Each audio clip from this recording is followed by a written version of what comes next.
In 2016, a girl started up her computer and opened the Tor browser. Her plan was spine-chilling, yet simple. She was going to contract a hitman from the dark web. She was browsing for hours and finally stumbled across a site named Besa Mafia. They claimed to provide professionally trained hitmen in return for Bitcoin. On Valentine's Day, she sends an anonymous email to them using the username DogDayGod. In it, she discussed her intended victim, Amy Alwine. She told them, "That bitch has torn my family apart by sleeping with my husband, who then left me, and is stealing clients from my business." She then sent a picture of Amy and completed the transaction by sending $6,000 in Bitcoin. The only problem was that the girl who was looking to contract the hitman, who went by the alias DogDayGod, was actually no girl at all. She was really Stephen Alwine, the husband of the intended victim. Stephen set up this elaborate backstory and posed as a jealous woman in an effort to conceal his identity, and for a while it worked perfectly. However, his plan would fall apart a few months later, when an FBI agent knocked on their front door. He sat the couple down and stated that someone was trying to kill Amy. Apparently, an anonymous source on the dark web sent all of the Besa Mafia emails to the FBI. However, due to Stephen's elaborate planning, he wasn't considered a suspect at this time, since the FBI believed it was actually a woman who attempted the hiring. So after this botched attempt at murdering his wife, Stephen could have quit and simply divorced her. However, he decided to take an alternate route. Roughly 10 months after Stephen emailed Besa Mafia, he called 911. He told them that his wife had shot herself, and he needed help right away. But when the police arrived, they noticed several red flags. For example, Amy was holding the weapon in her left hand, even though she was right-handed. She also had no powder burns on her hands or head, and there were indications that the scene had been cleaned and repositioned before their arrival. In the end, physical and digital evidence proved that Stephen was behind everything, and he was convicted of first-degree murder. This killer accidentally admitted to his crimes by accident when he forgot he was wearing a microphone while taking part in a documentary. This is how a true crime documentary exposed a killer. In 1971, Robert Durst met Kathleen McCormack and they got married. At the time of her disappearance in 1982, Kathleen had nearly graduated college. She was last seen by a witness at a dinner party where she appeared to be upset. She got a call from Robert and left. Robert admitted to having argued with Kathleen that night, but he said he put her on a train to New York and then never saw her again. Her friend called police to report her missing. Interestingly, Kathleen had been treated at a medical centre for facial bruises weeks prior to this and told the friend that Robert had done it. Robert had actually been dating someone else for some time prior to this and had been living separately to Kathleen. When her family broke into her cottage to try and find out where she was, they found the place had been trashed and her possessions put in the bin. Kathleen's family always believed that Robert was involved in her disappearance. In 2000, Susan Berman, a friend of Robert's, was found murdered. Now, she'd actually provided Robert with an alibi for Kathleen's disappearance. Now, pay really close attention to this next bit. Days after she was killed, a letter addressed to the Beverly Hills Police Department contained Susan's address and the word cadaver on it. On the envelope, Beverly was misspelled. Robert admitted in 2005 that Susan had called him shortly before her death to say that the police wanted to question her about Kathleen going missing. It's believed that Robert killed Susan to keep her quiet. In 2001, Robert's neighbour's body parts were found floating in Galveston Bay. Robert's elderly neighbour, Morris Black, had been killed and Robert was arrested. He was actually released on bail and fled and was found about a month later in Pennsylvania. He was found with $37,000 cash, 2 weapons, and interestingly, Morris Black's driving license. In court, Robert claimed he was acting in self-defense. He said he'd accidentally shot Morris and dismembered his body. Due to lack of forensics, he only got 5 years in jail. This is where things get really crazy. HBO was filming a documentary called The Jinx. During production, Susan's stepson found a letter written by Robert. This contained the same spelling error in the word Beverly as the anonymous letter to police. This implicated Robert in the murder. Now, while filming the documentary, Robert needed the toilet. He forgot that he had a microphone still attached to him. He was recorded talking to himself. He said, "There it is, you're caught. You're right, of course, but you can't imagine. Arrest him." And then he said, "What a disaster. He was right, I was wrong." And finally he said, "I'm having difficulty with the question. What the hell did I do? Killed them all, of course." A masked intruder broke into the home of an 85-year-old woman, tied her up and threatened to kill her, so she decided to kill him instead.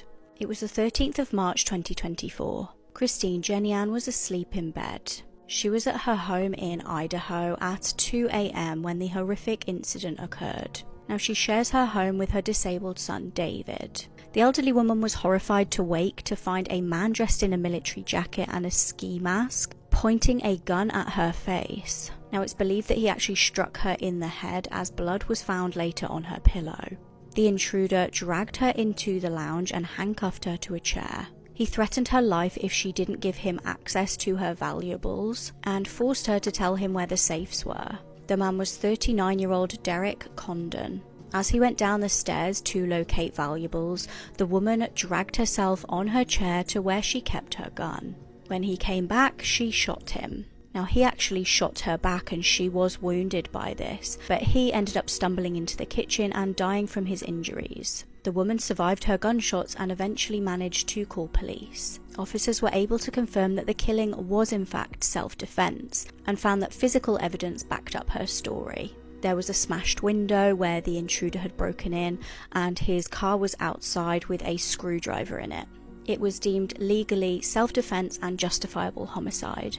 Her case has been called one of the most heroic acts of self-preservation. She defended not only herself but also her disabled son. She showed amazing resilience in such a terrifying ordeal. It's honestly shocking that this even happened. He was mistaken for a ghost and it got him killed. Thomas Millwood was innocently walking home one night wearing his all-white work uniform. By this point, his community was already so on edge about a ghost that had been haunting them. And although Thomas was obviously not the ghost or even pretending to be the ghost, when he was spotted wearing all white, it unfortunately cost him his life. And the man who shot him would try and claim he was mistaken and acted in self-defense, but it would take 180 years for the law to clarify how this type of defense would be treated. So how did all of this start? Back in November 1803, the residents of Hammersmith Parish in London were completely on edge. This ghostly figure, sometimes dressed in a white sheet, other times wrapped in animal skin, was haunting the local churchyard and Black Lion Lane. One night around 10 p.m., a local woman who was pregnant with her second child made her way past the churchyard when she saw this ghost rise from the tombstone. By the time she started to run, it was too late. The ghost caught up to her, grabbed her, and she fainted. She would lay there unconscious for hours until some neighbors finally found her and brought her home. It was rumored the same thing happened to an elderly woman, and both women were so terrified by what they saw they became bedridden and died shortly after. Another story claimed that a man driving a wagon full of passengers came face to face with the ghost, panicked, and ran, leaving everything behind. It wasn't long before local newspapers caught wind of the chaos and the Hammersmith ghost became the talk of the town. As for who the ghost was, some locals felt that it was the restless spirit of a man who had taken his own life in the neighborhood over a year earlier. But when local night watchman William Girdler saw what he believed to be the ghost one night, chased it down the narrow lanes, and the ghost ripped off its sheet and disappeared into the night, that mixed with pure skepticism led many locals to believe that this entire ghost story was a hoax and some prankster was dressing up to scare people. But I can only assume that the entire town was divided because some still believed that the ghost was entirely real, and in response to the chaos, men started forming these patrol groups, arming themselves with pistols and rifles, setting out after dark to track down whoever or whatever was doing this. Those patrols went on for 2 months until January 3rd, 1804. That night, 29-year-old Francis Smith set out on his own, armed with his gun, determined to put a stop to whoever or whatever was terrorizing his community. By 10:30 p.m., he reached the corners of Black Lion and Beaver Lanes when he ran into the local night watchman William Girdler. Now, Francis let him know that he was out in search of the ghost, or at least whoever was pretending to be the ghost, and William told him that after he finished his nightly rounds and called out the time, he would circle back around and help. But before parting ways, the two made a plan. If they saw each other in the dark, they'd call out who goes there and respond with friend advance friend, just to avoid any accidents. So with that settled, William headed off and Francis continued patrolling Black Lion Lane until he came face to face with a figure dressed in white. Now, Black Lion Lane was pitch dark. Even on a clear night, you could barely see someone a few feet away, and that night was no exception, but Francis could make out enough. White trousers, a white apron, a white waistcoat, and in his mind, this had to be whoever or whatever was terrorizing the community. So he called out, "Who are you? What are you? I will shoot you." But according to him, there was no response. The figure just stood there. He yelled again, but still no response. Instead, the figure started walking toward him, and that is when Francis fired the fatal shot that would kill and knock the figure to the ground. But that figure was not a ghost. It wasn't even a prankster pretending to be the ghost. It was Thomas Millwood, a 22 or 23-year-old bricklayer who was wearing his standard uniform of all white. That night, Thomas had been visiting his parents' house just off Black Lion Lane. He arrived shortly after 10 p.m. By then, his parents had gone to bed, his wife wasn't due to return to their home for another half hour, so his sister Anne just sat up with him to pass the time. But when the night watchman called out that it was 11 p.m., Anne told him he should get going, that it was dangerous for his wife to walk home alone, so Thomas got up, said his goodbyes, and stepped outside. Like I said, Thomas was wearing all white because that was his uniform, but he had spooked some people before completely by accident. One time he accidentally scared 3 people in a carriage who called out that he must be the ghost, and Thomas, who was frustrated, yelled out that he was no more a ghost than they were. With all the chaos going on, his family begged him to wear a coat over his work clothes to avoid any trouble. But that night he didn't, and for the third and final time, Thomas was mistaken for the ghost of Hammersmith. Just seconds after Thomas stepped outside, his sister, who was watching from the doorway, heard a man's voice yell out, "Damn you, who are you, what do you want, I will shoot you." And almost immediately, there was a gunshot. Anne called out to Thomas, but he didn't respond. He went outside and found Thomas lying on the ground. His face was covered in blood, and when she grabbed his hand and begged him to speak to her, he didn't because he was already dead. By that point, Francis ran to grab the night watchman, William, to let him know he had just shot a man and it wasn't looking good. They rushed back to the scene, joined by 2 other men, John Locke and George Stowe, and when they arrived, it was clear what had happened. Thomas was lying on his back, no longer alive. Francis was anxious, agitated, and he could barely speak, but he managed to say that he called out to the figure twice and received no response. When the figure approached him, he fired the shot, which may have been true, but according to Anne's story, the gun was fired within seconds of Francis yelling out to Thomas. So it seemed like Thomas barely had enough time to react. Francis was told to go back home, which he did, and the rest of the men carried Thomas's lifeless body back to the Black Lion Inn. An examination revealed that Thomas had been shot once, a single bullet to the lower left jaw that was fatal. The bullet had gone down through his neck, damaging his spinal cord, and Francis Smith had killed an innocent man. Francis was eventually called back to the Black Lion Inn, where he arrived immediately and surrendered to the constable. Now, at the coroner's inquest, the details of the night were laid out in full, and the inquest jury ruled that this was an act of willful murder. Francis Smith was sent to trial at the Old Bailey. Sometime after the arrest was made, the real ghost of Hammersmith revealed himself, and it was not a ghost at all. It was a local shoemaker, John Graham, who turns out had been dressing up as a ghost to scare his apprentices, who had been telling ghost stories to his children. The local officials really had no idea what to do with this, and as far as we know, no legal action was taken against John Graham. As for Francis Smith and his trial, he pleaded not guilty. Several character witnesses vouched for him, describing him as kind and mild-mannered. And Francis maintained that he set out that night with good intentions. He explained that he had called out to Thomas twice, but Thomas had continued to walk toward him. His fear had gotten the best of him, he was in a state of panic and didn't know what this man was going to do, so he shot him. But despite his intentions and claims, Thomas's sister took the stand, telling her version of events. She was right there standing in the doorway. She heard Francis yell out to her brother and insisted that the shot was fired so soon after that Thomas probably had no time to react or even explain who he was. Thomas's mother-in-law testified that on the Saturday before the shooting, Thomas had told her that he accidentally scared those people in the carriage, and when his family suggested he wear a coat over his clothes to avoid trouble, he kinda just brushed it off. Which everyone knew about the Hammersmith ghost and how on edge the community was, but the judge made it very clear that no matter how outraged everyone might feel about whoever was terrifying the neighborhood, Francis had no right to take it upon himself to treat it as a crime punishable by death. Just because Thomas was dressed in white, Francis had no reason to assume he was the ghost and take matters into his own hands. The judges hearing the case further explained that the only acceptable verdicts would be guilty of murder or not guilty due to lack of evidence. They didn't believe this was an accident or self-defense because Thomas wasn't doing anything that justified being shot. As for why these were the only 2 verdicts that would be accepted, the Lord Chief Baron laid out several examples. He basically said if someone fired a shot into the courtroom and killed someone, or fired, missed their intended target, and killed someone else, malice would be present in both cases, just like it was in Francis's case. But the jury deliberated for a time and came back with the verdict guilty of manslaughter. The verdict was not accepted, and after further deliberation, the jury returned with their final verdict, guilty of murder. Francis Smith was sentenced to death, and his body was ordered to be given to science for dissection. And the public was outraged. A lot of people felt like Francis genuinely reacted out of fear rather than malice, and in response to this public outcry, one of the judges immediately reported the case to the Crown, and by 7 p.m. that evening, Francis Smith's execution was paused indefinitely. Just weeks later, he was granted a full pardon on the condition that he serve 1 year in prison with hard labor instead. But this case overall kind of brought forth discussion for a major legal issue at the time. There was no clear defense for someone who truly believed they acted in good faith and out of self-defense, but turned out to be mistaken. This gap in the law stayed unresolved for over 180 years until 1983, when another case, R.V. Williams, went before the Court of Appeals, forcing the law to finally clarify self-defense and mistaken belief. relief. In the case of R.V. Williams, a man named Gladstone Williams saw a man dragging a youth who was screaming out for help along the street. At the time, Gladstone assumed that the man dragging the kid was violently assaulting him, and in response, he hit and injured the assumed attacker. But what really happened was the kid had been caught stealing from someone, and the man dragging him was trying to detain him until the police arrived. Gladstone was arrested and convicted of assault, but he appealed. His appeal was successful, and it established and clarified this gap in the law. If someone believed that force was necessary to protect themselves or prevent a crime, even if they were found to be mistaken, as long as they honestly believed they needed to do so, and as long as the prosecution could not prove otherwise, no crime could be confirmed to have taken place. But this took over 180 years after the Hammersmith ghost case to actually be written into law. People are calling what happened to this woman demonic,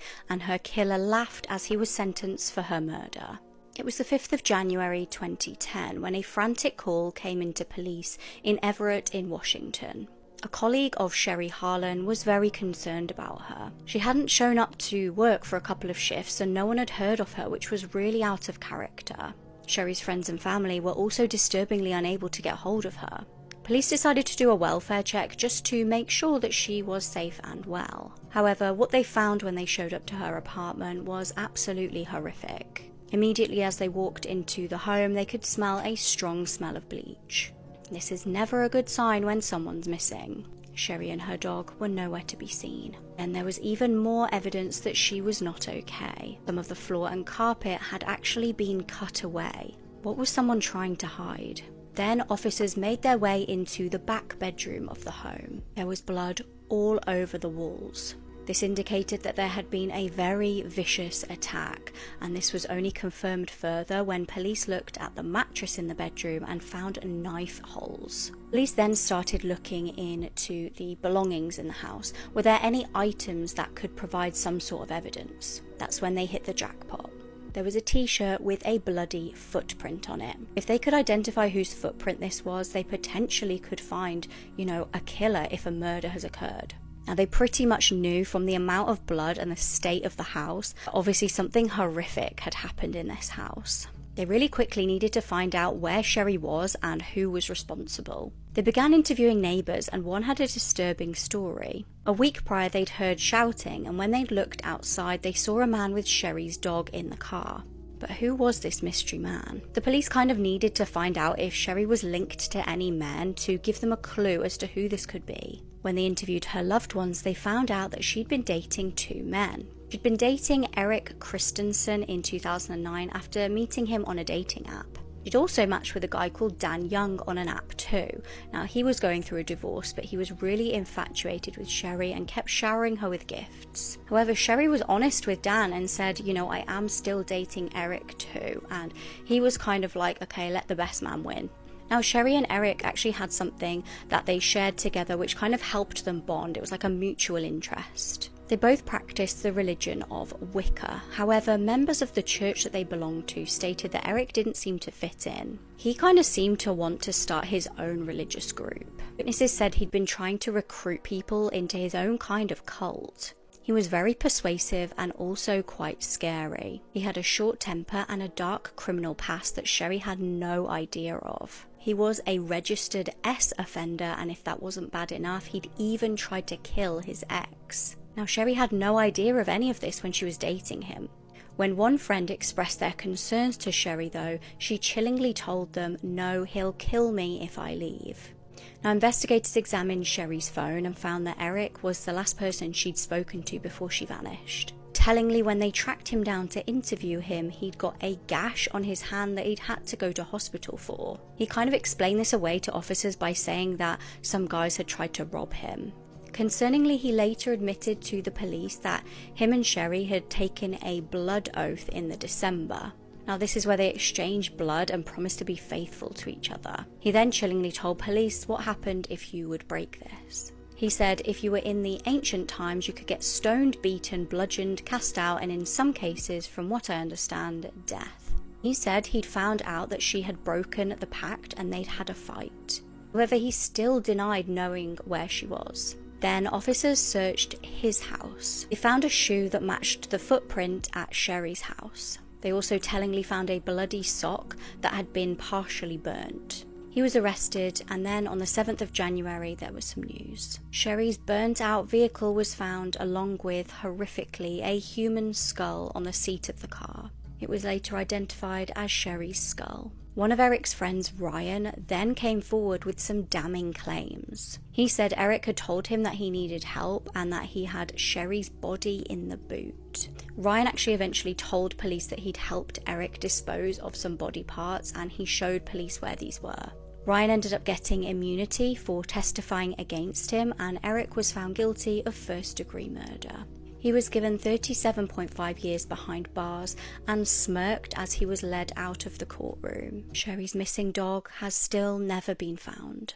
This teacher essayed multiple of her students until she got pregnant. For a while, Rebecca Joins from the UK was living like her best life. She graduated university, got this really nice apartment with a long-term boyfriend. The two had actually been together since she was 15, and for a while, they had the perfect relationship. Rebecca had also recently gotten her dream job as a high school math teacher, so things were looking really good. But after 9 years of dating her long-term boyfriend, Rebecca became really controlling, possessive, and jealous. She was always accusing her boyfriend of cheating, and after a while, he broke up with her and moved out, which was really devastating for Rebecca. And pretty much right when that happened, the 2020 lockdown started, so classes were moved online and Rebecca was completely alone. But in September of 2021, Rebecca was 27 years old, and that school year started with classes back in school. Rebecca was teaching math to 14 and 15-year-olds, and she's a younger teacher, and I guess some people would find her attractive, and she started getting a lot of attention from her students, these teenage boys. These 14 and 15-year-old boys were constantly flirting with Rebecca, and she was lonely and single, so the 27-year-old Rebecca really liked the attention. But instead of being the responsible teacher, like the adult in this situation, Rebecca really entertained this inappropriate behavior. And there was this one 15-year-old boy in particular that was especially flirty towards Rebecca, and all the victims in this case identities have been protected, so we're just going to refer to him as Boy A. And after only being his teacher for 5 weeks, Rebecca gave Boy A her phone number. That was on October 11th, which was a Monday. The two were constantly flirting through text. It was really suggestive. And by that Friday, so only 5 days later, 27-year-old Rebecca and 15-year-old Boy A went on their first date. Boy A told his mom that he was going to be spending the night at his friend's house, and him and Rebecca went to the mall for their first date. At the mall, Rebecca bought Boy A 345-pound Gucci belt, which is like $440 in the United States, and buying victims really expensive gifts is a tactic that predators often use. After the mall, Rebecca and Boy A went back to Rebecca's apartment, and on the way, the two of them actually joked about how Boy A wasn't even old enough to drive yet. Like, yuck. Back at the apartment, Rebecca statutory SA'd Boy A multiple times. She actually lied to him and said that she was infertile and couldn't get pregnant, so the two of them didn't use protection. And this is just so wrong and illegal on so many levels. The age of consent is 18.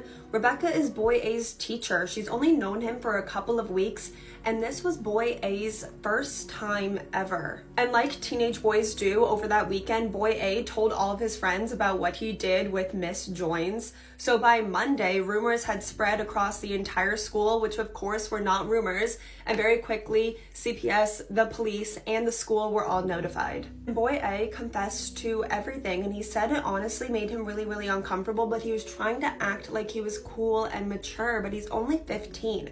Rebecca was arrested. She was suspended as her position as a teacher. She was let out on bail pending an investigation and a trial, with the condition that she was not allowed to have any contact with anyone under the age of 18. Unfortunately, Boy A is not the only victim in this case. So now we have to talk about Boy B. Boy B was another 15-year-old boy in Rebecca's math class, and before being arrested, Rebecca added Boy B on Snap, and while she was out on bail for the same crime, Rebecca was sending flirty and suggestive messages to Boy B as well as inappropriate photos. And by the beginning of November, Rebecca invited Boy B over to her apartment for the first time. This is her second victim in less than 1 month, and she's already gotten caught once. First time that Boy B came over, Rebecca did assault him, but they didn't go all the way because Rebecca wanted to wait until boy B turned 16, which was only a couple weeks away, but like that would make it any better. And as soon as he turned 16, Rebecca statutory essayed boy B, and this was also his first time ever.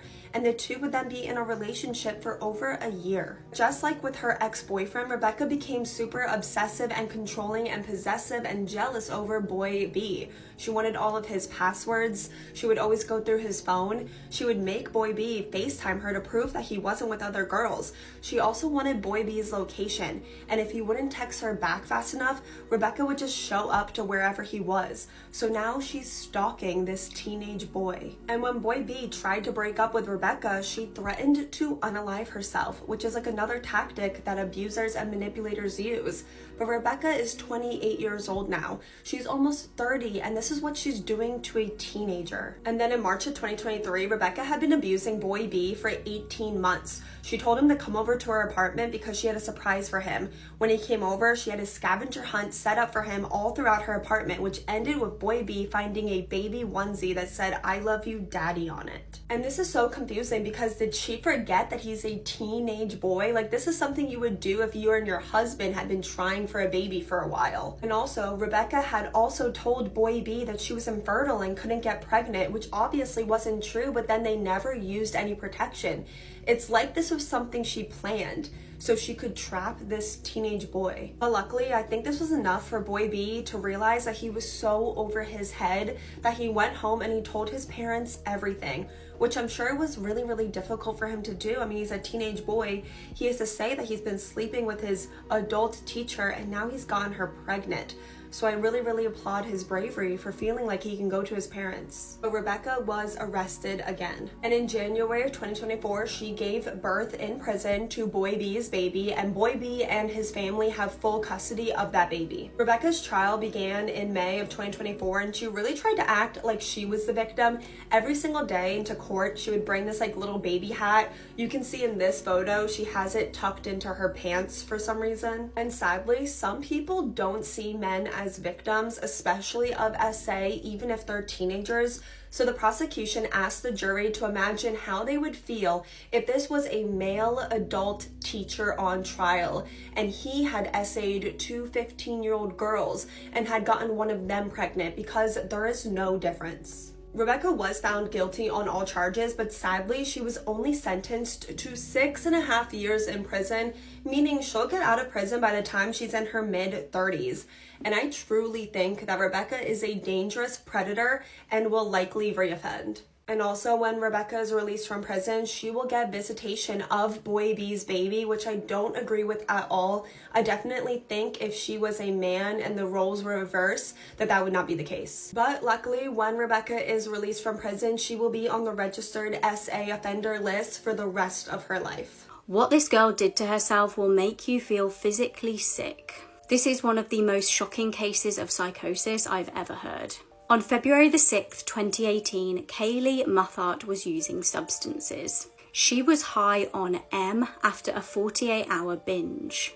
She ended up stumbling down the road next to a railway track. In her substance-induced state, she believed that she needed to save the world, and in order to do so, she needed to make a sacrifice. Horrifically, she believed that she needed to scrape her eyeballs out of her head or everybody would die. So that's exactly what she did.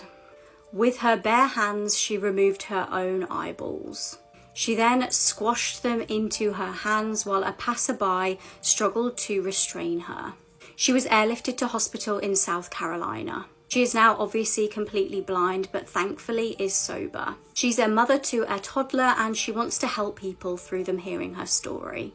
This selfie helped to solve a 2-year-old murder case. Can you spot what helped police catch the killer? I'm True Crime Caitlin, and this is the case of Brittany Gargle. Today's case takes place in Saskatoon, Canada, where Brittany Gargle was born and raised. She wasn't brought up in an ideal environment. She would often have to witness her mum and stepdad viciously arguing. Her biological dad wasn't really involved in her life at all, and sadly, her mother suffered with addiction. Despite these though, Brittany absolutely flourished. She was described as a popular social girl who was kind, caring, and took full advantage of the great outdoors, her beautiful surroundings. She was a brilliant snowboarder and she loved to hike as well. She was very outdoorsy, and just like so many other teenage girls, she also loved to go shopping with her best friend Cheyenne. On the 25th of March, Brittany, who was now 18, along with Cheyenne, decided that they were going to go for a night out. They got all dressed up, looking absolutely beautiful, snapped a quick selfie, and then headed out on the town. The girls would go to a bar where they had a couple of drinks before heading to a house party, staying there for a couple of hours, then leaving and going to a different bar. Now both of the girls had quite a bit to drink, so they were letting loose a little bit. Cheyenne would later recall Brittany going off and talking to this man who she didn't recognise before Brittany disappeared. Cheyenne sat and waited a little bit for her best friend to return, and when she realised that she wasn't going to, she left the bar and headed to her uncle's apartment, calling it a night. The next morning at approximately 6 a.m, police would receive a horrifying phone call. The person on the other end telling the dispatcher that they had found a body. The body of a young girl. She was laying on her back, she was motionless, she was cold at the touch and had no shoes on. When the police arrived, they didn't find any identification on or nearby this young girl, so instead what they did to help identify her was take pictures of her tattoos. She had some stars on her hand, and then she had a very detailed lion tattoo as well. They posted these out and asked anyone who recognised these tattoos to come forward to identify the person that they had found. And to Cheyenne's horror, when she saw this post, she recognised the tattoos. Those tattoos belonged to her best friend Brittany. Her post-mortem would reveal that she had died from asphyxiation. Back at the scene, police also discovered a black belt nearby in close proximity to Brittany's body, and so they collected it, believing that it was evidence. When Cheyenne came forward, she would relay onto police everything that happened that night, finishing with Brittany talking to this man before disappearing. However, quickly her story began to show cracks. Police went down to the bar that Cheyenne said that she and Brittany had both went to, the bar that Brittany disappeared from. They combed through the CCTV footage and they couldn't find the man, but they also couldn't find Brittany or Cheyenne. They hadn't been to that bar. They then went to her uncle's apartment building to check the CCTV footage there to back up her claim of going to her uncle's after that bar, but again, she was nowhere to be seen on any of the CCTV footage. She had been caught in two major lies. But why? What was she hiding? The officers would interview Cheyenne's uncle, who at first tried to cover for her and corroborated her story. However, when the police told him that they knew Cheyenne wasn't there because she wasn't on the CCTV, he broke and he told the officers that Cheyenne had begged for his help. Cheyenne told him that she and Brittany, along with two black men, were spending the evening in a motel room where they were excessively drinking and abusing drugs when an argument erupted. She, scared, fled into the bathroom, and the next thing she knew, when she came back out the bathroom, there was Brittany's body lay on the bed. The two black men then pointed a gun at Cheyenne and threatened her, saying that if she didn't help get rid of Brittany's body and keep her mouth shut, that they would kill her as well. When confronted with this story, Cheyenne would completely deny this, but the police just felt that she had to be involved somehow. They would arrest her on separate charges relating to drugs and shoplifting, while they investigated to try and figure out what happened to Brittany. Cheyenne's auntie would eventually come to the police, and what she had to tell them was harrowing. She said that on the night of the murder, Cheyenne had came to her house pleading and crying for help. She told her auntie that she and Brittany had got into a massive argument that just exploded out of nowhere and went way too far. That argument resulted in Cheyenne whacking Brittany over the head with something before strangling her with a belt. The auntie glanced out of the car that Cheyenne, who was drunk by the way, was driving, and there was Brittany in the front seat, black and blue with some bruises and motionless. This auntie claimed that she was too scared to come forward. However, as the months had went by without her saying anything, the guilt of knowing this was beginning to eat her up, and that is what forced her to come forward. Despite both of these stories showing that Cheyenne was somehow involved in Brittany's murder, the police had no concrete evidence proving that she was actually involved. That was until this selfie was reanalyzed. In 2017, an investigator decided to take another look at the selfie that the girls had taken just before they went out on the night that Brittany was murdered. And they could not believe what they saw, because there on this photo is Cheyenne wearing the black belt that they had stored in evidence that they believed was the murder weapon. They retrieved it out of evidence and it was covered in Cheyenne's DNA and also Brittany's DNA. And it was consistent with Brittany's cause of death, asphyxiation. Cheyenne would be charged with the manslaughter of Brittany Gargle, which she pled guilty to, and would be handed a sentence of 7 years imprisonment. This horrific attack is every mum's worst nightmare.